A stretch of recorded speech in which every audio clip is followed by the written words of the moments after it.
มาบัดนี้ตกถึงยามฤดูแล้งสะแปงบ้านทางบ้านพี่ก่อไฟสีลมพัดตองเสียงกองสะดันหูแสนคิดทอดยอดสู่ยามอยู่ห่างน้อไกลกันคุณแล้วสะแบงบ้านลมพัดปิ่นหมุนดอกลงพื้นสุดที่ฟื้นทนได้อุกภายในหัวใจ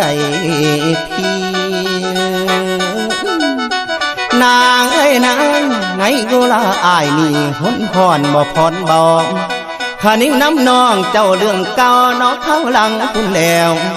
มันยังฝังในใจเสียจ้องจำเด้อจิตอายคำที่สายเคยเว้าไว้น้ำสาวเบิดทุกสิ่งคำคำให้คำความที่ยิ่งบอกนั้นยังจำอันแม่นบ่มาน้องว่าน้อง